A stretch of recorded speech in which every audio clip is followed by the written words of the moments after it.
Hi, this is Karen, and I'm with inspiredbygram.com, and today I'm bringing you another episode of my 2019 craft fair series. And these are the Ghirardelli squares, and they're the holders.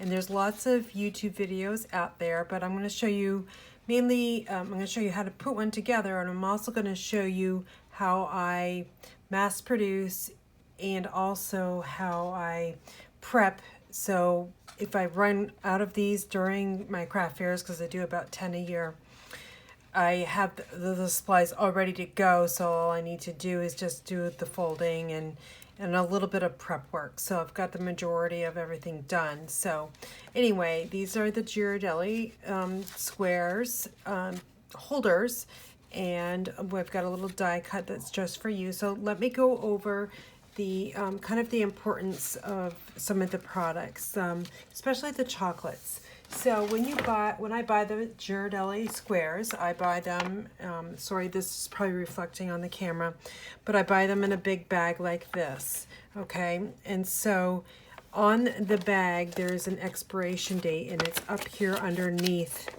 the seal here. So it is visible when you purchase these, and it says best before September 30th, 2019. So I always look at the expiration dates before I purchase them because I want to make sure it gets through my craft fair. So this one will, because I'll do a couple beforehand, so I know I'll sell these. Especially I've got one in March coming up, and it's right before Easter, so I'm sure these will be definitely a hot seller for my craft fair. So the next thing are the supplies you'll need to create the holder.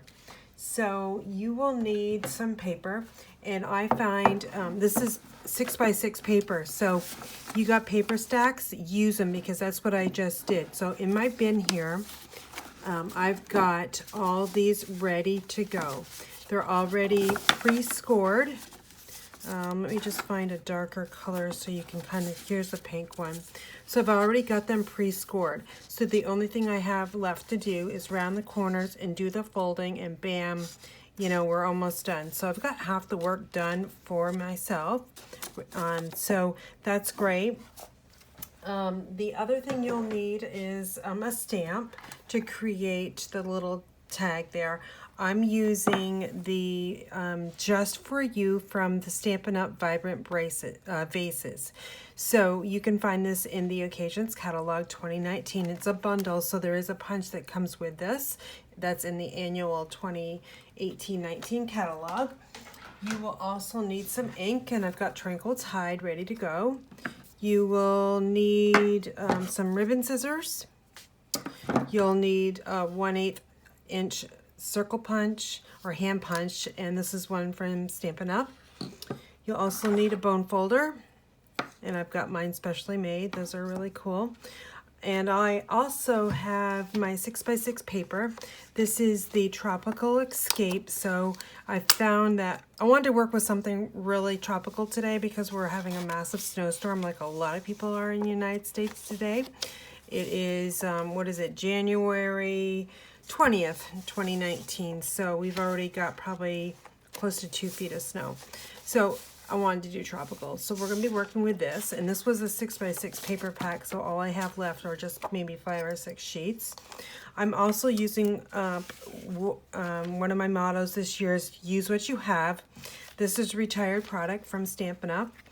But I want to use it. And I thought this Marina Mist 1/8 inch ribbon works very well because it's kind of taking the hues of the blue out of the little leaves here, branches, whatever you want to call them.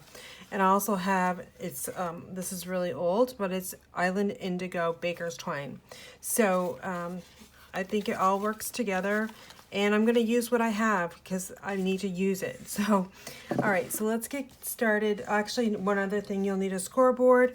And I also am using the dies, and this is from the Stitch Labels Framelits from Stampin' Up! So what I did, I had all these scraps of Whisper White cardstock, and it worked perfectly. And what I did was I die cut 2 pieces together, and it worked super great with the Big Shot. You just ran it through twice and bam, I've already got 2. So it didn't take very long to create the little banner here. And I rather use punches when I'm mass producing, but this worked really well, so as you can see.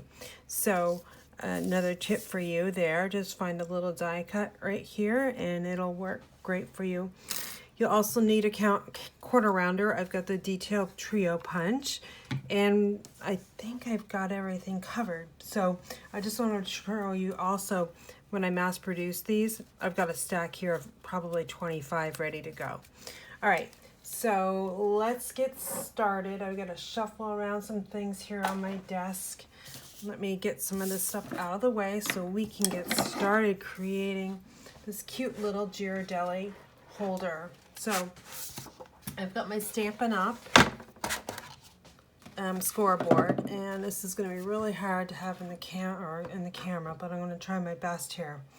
I've got my scoring here. Okay, so the first thing we want to do, this is like really pretty on both sides, but I'm going to go with the green on this side. So also find that when you use bright colored paper, it kind of attracts the customer's eyes. So you, I think it's, you know, when people are walking by your booth, you want something that's going to grab their eyes. So when you use bright paper like this, it's kind of fun and cheerful, or this here, it's going to grab their attention. All right, so I think I'm in the camera. So I'm going to use my scoring tool here, and I'm going to score. So you're just going to actually fold this in half at 6 by 6. And then on the long side here, you are going to score at 1/2 inch. And I just go really slow because the 1/2 inch is so hard for me anyway to score, and I want to make sure I get it correct. Okay, looks good. So now you're going to rotate it, and you're going to score at 2 3/4. You want to do it twice. Then you're going to flip it, and you're going to score again at 2 3/4. So that is all the scoring we need to do. And again, I mass produced these ready to go. Probably, I don't know, I've got like 50. So sorry about that noise, I just ran over my chair. Okay, so now what we're going to do with all these score lines, we are just going to fold them. And I need to get my Inspired by Graham foam folder out, and we are just going to score and fold, burnish all of these lines here. You can hand fold it as well, like this, if you wanted to. And I can simply do that as well. Okay, so I think I've got them all ready to go. So now what you're going to do is you're going to fold in this side, fold in this side, so it looks like this, little pouch kind of. Now you're going to flip it, you're going to fold up, flip it. Now you want this center one to be folded that way, and then this other one here folded like that, so it kind of looks like, you know, kind of a V there, upside down V. Okay, so we've got that all folded. There's no adhesive here that you need, except for the dimensional that's going to go behind the tag. So now what we're going to do is we're going to bring in the corner rounder, and again, this is the detailed punch, which you can find on my online store. And we're just going to round the corners here. If you have the envelope punch board, that will work too, because that has a corner rounder, or just a corner rounder punch as well. All right, so we've got those all set. Now we're going to match up the corners at the top here, which we just rounded. I'm bringing in my 1/8 inch circle punch, and I'm just going to punch that out so you have a nice little hole like this. Okay, so now I'm going to bring in my Marina Mist 1/8 inch ribbon, and I think that the 1/8 inch ribbon works the best for doing this, you know, going through that 1/8 inch hole. So now I'm just going to, I folded the ribbon in half, and it's about maybe 6 inches of ribbon, give or take. And we're just going to bring it through that hole. And also this hole here. Okay, so now we're going to just bring these ends in And trying to get here. Okay, so we're going to open up that ribbon hole there, slide those in, and then you're just going to gently pull this because you don't want to rip your paper. Okay, so just take it real slow. Okay. All right, so that's nice and snug. So now I'm going to bring in my baker's twine here.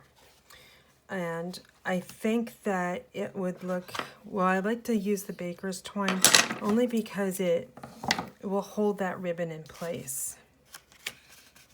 And when you have them displayed on your in your craft booth, you want to make sure that everything stays put and stays together and it doesn't all fall apart on you, because people will touch these and you know, you try to, you know, you do your best, but people want to touch things. So, and then if you didn't secure your ribbon here, then you had a chance of it falling apart on you, which you don't want to do because you'll be too busy selling. So, all right, so now what I'm going to do is I'm just going to fussy up this little bow here. All right, that looks good enough. So now I'm going to just snip off these ends, and now I'm going to angle cut this ribbon here. It just finishes it off and looks really nice. All right, so now let me get all this away. So this is our holder here, and now we just need to bring in our Ghirardelli chocolates, and I've got the dark chocolate sea salt, and I just slide that in the pocket, and I'm going to flip it over, and I'm going to add the other one. I like to do 2 different varieties of chocolate. All right, so then we've got that. Now we just got to do our stamping. So I'm going to bring in my piercing mat because we'll be working with photopolymer. I've got my Tranquil Tide ink, and I've got my Just For You sentiment. Okay, stamp that up, and there you go. So let me get the ink out of here because we don't want to ruin our project here. We're going to flip this over, and I've got 1 dimensional, and I'm just going to use 1. That's all you need. You don't need 2. 1 will do the job. And then we're just going to make sure we're putting it on the front. So this is the back here. Just be careful with your ribbon. You want it, the fancy side on the front, and this is where you want your tag. So I just give that a nice press, and there you've got it. And those sit up really nicely on your display craft, you know, on your craft booth. So let me just show you a few that I have made ahead of time. I probably have about maybe 50 of these all ready to go. Again, I've got a craft fair coming up in March, so it's the benefit a cause. So my cause is going to be the Juvenile Diabetes Association fundraising, and part of my profits will go towards that. And hopefully you'll be able to visit us at St. Michael's College. But anyway, these are the ones that I chose to make from different kinds of 6x6 paper. If you have 12x12 paper, that will work too. You'll get 4 out of a 12x12. So I've got some little fancy ones here. I've got some for the guys. You can't forget the guys, so I used the wood grain paper. And here's another wood grain paper. I also used some retired 6x6 paper that I thought was really fun, which you could get away with a guy. And then I've got another one here just for you. Using the same stamp, it's okay to use the same stamp set because, man, when you're mass producing, 50 to 100 of these, you want it to go quick. So anyway, that's just a sampling of what I've made. If you go to my blog at inspiredbygraham.com, you'll be able to see pictures, details, and measurements, and all that good stuff. So anyway, you can find me at inspiredbygraham.com, and don't forget my January 2019 hostess code. It's right here.